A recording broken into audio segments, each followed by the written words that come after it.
Hey, what's up guys? Welcome back to Bring You the Vision video. What I've guessed today are some more news on TU6, some new changes, and kind of improvements coming into episode 2 as well. And this is all from the state of game from yesterday. Unfortunately, I wasn't really able to make a video about this yesterday. I was having some internet issues and it was just honestly a shit show yesterday, so I do apologize for not uploading this video yesterday. But today, this is pretty much everything that's kind of important that was talked about in the state of game. So if you did miss it, or if you haven't watched any other videos, this is what was talked about. Alright, so the first piece of information that was talked about was actually the official release date for TU6 or episode 2. The date is October 15th, like I said in my previous videos.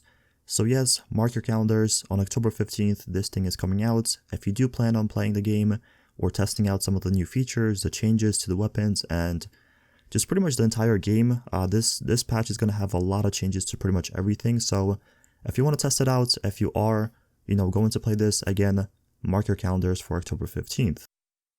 Now up next, the next thing that was talked about was actually the apparel cache keys.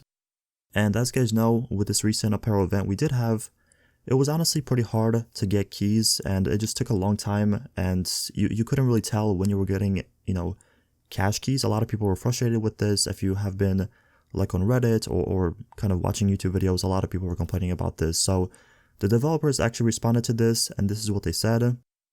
The developers have heard feedback from players frustrated due to having a lot of field proficiency caches and dark zone caches, but they aren't dropping apparel cache keys. For future events, the team is looking into making it more predictable when players can expect to get a key, and making the feedback clearer when you didn't get the key. So in the future, it should be a little bit more predictable when you can get the key, when you're going to get the key, and if you're not going to get the key. So a little bit more information coming from their side about this, so hopefully it's going to be a little bit better, a little bit more clear, and not as much frustration with the next event, that it was with this one.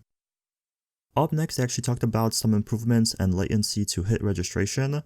So as of right now, they are testing this kind of change in Conflict. If you guys get on PC, PS4, or Xbox, play Conflict, they actually implemented some new improvements to latency and hit registration.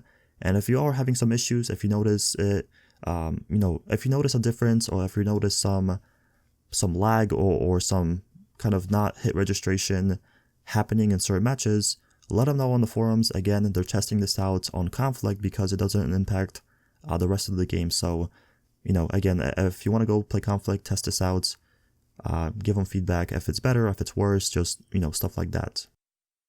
Up next, the developers talked about a new expedition mastery, and this is very similar, in my opinion, to global events from the Division 1. If you guys remember that, they had modifiers, they had different kind of challenges you had to do in the global events, and this is very similar coming to expeditions.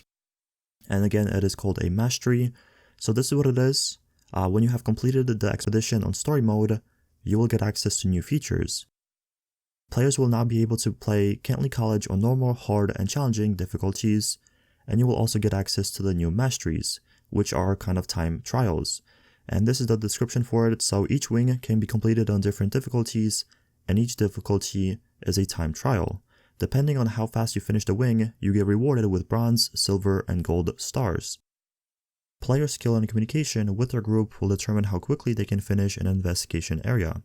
When a time trial is selected, there is also a modifier being active. For the first wave of Kentley College expedition, the mastery modifier is Dead Drop. Dead Drop killed enemies are dropping grenades that are corresponded with their enemy types. Red enemies drop incendiary grenades, and all the others drop frag grenades. And also, that changes of the gameplay, and also the kill order. So again, this is going to be the new feature for expeditions. The first modifier we're getting is Dead Drop. They pretty much drop grenades whenever you kill them, and just make the gameplay a little bit more challenging, a little bit different.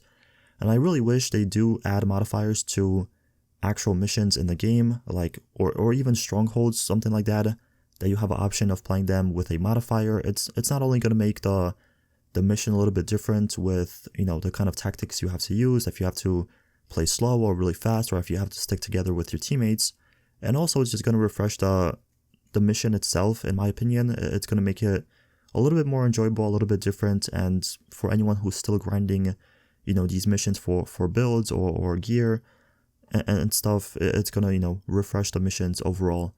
And I really do wish that modifiers can come in the future for actual missions or even strongholds. So yeah, let me know what you guys think about this Expedition Mastery. If you think this is a good idea, if you think it's a little bit too late, just let me know your opinions in the comments.